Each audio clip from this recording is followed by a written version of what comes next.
台东关山便当全台有名声，全盛时期呢，小镇有10家便当店，而当中最早做月台便当的就是火车站站长的太太，堪称是关山便当始祖。当年因为要抚养11个小孩，先生的薪水又不够开支，他就在月台上追火车卖便当，也成功追出了便当小镇的名号。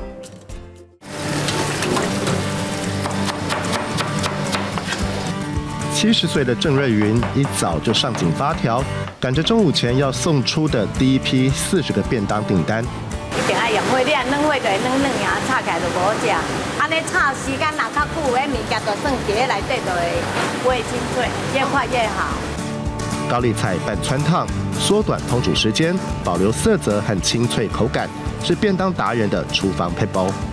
我们的菜也是很简单哦，但是就是讲究适合现在的人啦。在台东关山小镇卖便当超过40年，郑瑞云的招牌历经风霜雨露，屹立不摇，绝对有2把刷子。最受欢迎的鸡腿便当，用的是电宰大厂的大只佬，跟手掌一样大，放在便当盒上，几乎快挡住其他配菜。强力清洗后，加入米酒、香油、盐巴、蒜头，简单调味，再用力按摩，让鸡腿入味。这边安尼才会均匀。这大鸡吼，总共有4级，第3级啊，第4级就太大了，那便当盒装不进了。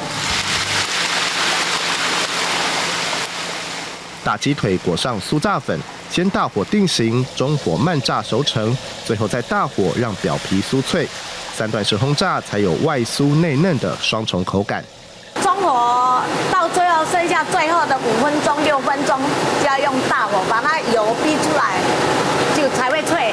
我都没有老人斑哦，就是有油斑，这样有时候都会喷到啊。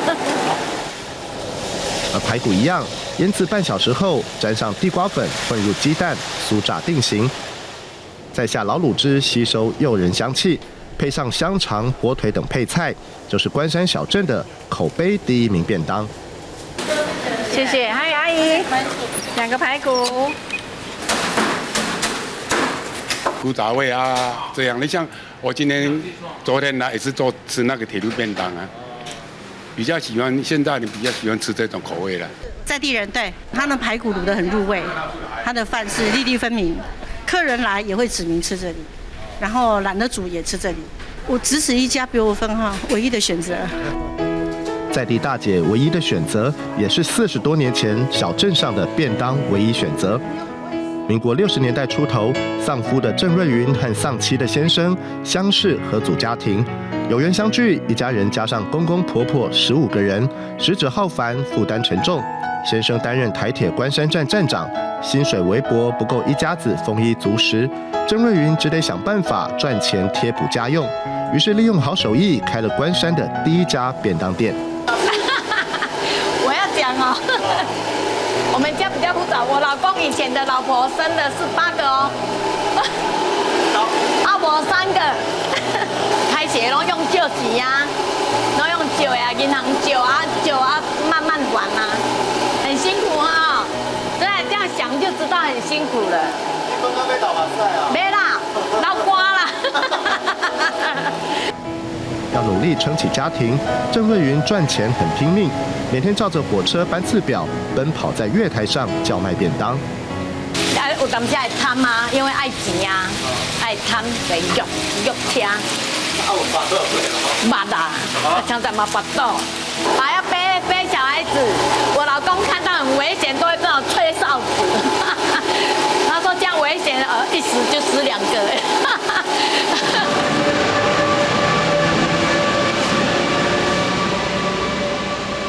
那以前小时候通车的时间都蛮长的，啊，停站的时候也是靠站的时候也是蛮久的，所以很多坐火车的人会肚子饿，所以大家就会买便当吃。139号米，它在全省失踪之后，发现在东部这里的品质是最好的，冷饭热饭吃起来都很好吃。无污染的环境孕育好米好食材，加上郑瑞云客家媳妇的好手艺，以猪后腿肉为主菜的关山便当名声，随着台铁东部干线的轨道延伸出去。不不止坐火车要吃便当，南北奔波的卡车司机要上嘉明湖的登山客，都会先到站长太太开的店里买个便当再上路。南横有通的时候，我婆婆他们说早上的时候，他们的游览车都是排20几台在外面排队等，那现在就没有了啦，现在路都断了。从郑瑞云的厨房开始，带动一个小产业的发展。民国70年代全盛时期，人口1万出头的关山镇就有将近10家便当店。较早的人无好食啊，就是无你啊，像我们这样的年代，迄饭底来拢嘛搅猪油、豆油，阮就会当食啊。即摆人叫伊食看卖伊不爱啊，较早较无油醋，所以拢爱食油。伴随台湾经济成长，郑瑞云的便当细节也跟着台湾人的口味而变化，从假头霸变成假霸、马来假卡。菜色从招牌的猪后腿肉切片，多了排骨、鸡腿等多样菜色。梅干控肉选用肥少瘦多的3层肉，先炸再卤，色香味俱全。还曾经参加台东便当节评选，荣获客家便当王头衔。较芳，敢若拢免下什么佐料啊，蒜头，啊个头发迄梅干菜哈，冰糖，啊即嘛酱油安尼俩，酱简单。我们的菜就那么简单。一个排骨，一个鸡腿，鸡腿要帮你切吗？要。来，谢谢哈，2个控肉哈。排行第11的邱静雯，出生没多久，妈妈就背着她在月台上卖便当。熟悉的饭菜香，有浓浓的儿时记忆。长大后，哥哥姐姐都到外地打拼事业，扛下便当招牌成了她的责任，也是在故乡成家立业的最好养分。有工作机会，然后环境好，对，我觉得我们这样的生活还蛮好的。对，有没有很多人羡慕你们？对啊，我们也觉得蛮好的。我们去都市都觉得非常拥挤，在这边也很好养小孩。在乡下有难得的生意机会，母子2代认真把握，做到对火车便当有痴迷热爱的日本人都上门采访，让关山便当的名号在日本火车迷之中留下印象。很早就起来，5点就要起来准备。如果是过年过节的话，大概3点多就要起来准备了。偏远的东部小镇，单店平日卖出将近1000个便当，吸引便利商店上门想谈合作，但都被邱静雯以品质为重而婉拒。虽然已经交棒给儿子，郑瑞云还是常常到厨房购讨跨背，做便当将近半世纪。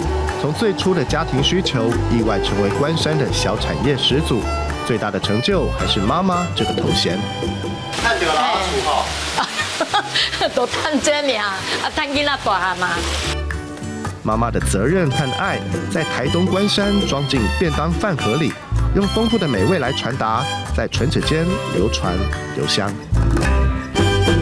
这位日本料理店老板年少时个性放荡不羁，常常玩到身上1毛不剩，只好呢是到餐厅去当学徒换来温饱。不过意外的就此找到了自己的兴趣。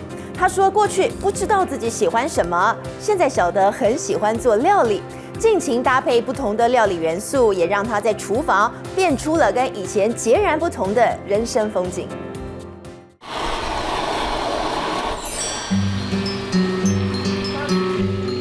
生鱼片晶莹剔透，在老板巧手摆盘下，更加诱人入口。小小的日本料理店，随处可见鱼竿，还有灯笼招牌，让人错觉身在东京新宿神乐坂传统巷弄里面。像这蛋烧，我觉得味道蛮特别，它没有那种蛋腥味啊，吃起来有甜味，但它又没有加什么东西，挺好吃的。我专程上来这边吃的。就是在2、3年前来这边，印象最深刻的是有一道河豚生鱼片。吃完1次之后，我觉得下一次如果我会死了，我还是要吃。在死前也还想再品尝1次的美味，客人用夸饰法高度评价老板的手艺。在料理台前，李土是架势一流的专业师傅，但认识他的人，对于他从什么都不在乎的浪子作风，转变为吹毛求疵的职人，惊讶惊奇的程度，不输吃到1口鲜美料理。可能是我这辈子都没有知道我喜欢什么吧。现在我知道我很喜欢做料理，那我做料理我可以乱搞，所谓的乱搞是说料理这个元素，我喜欢它，我可以用我很多的想法放在它身上。对，甚至我每天帮小孩做的饭菜都不一样。我小孩的便当，我跟你不臭屁，可以做一本杂志了。从这里面去找灵感。孩子的便当当实验场，满满都是他的创意。李土做料理生意，拿出对待儿子一样的用心。一碗50元的味噌汤，用明虾熬煮汤头，还有满满鱼肉，也是他的满满诚意。对于浪子李土来说，餐盘装的不只是料理，更是让他找到人生方向、获得肯定的游乐场。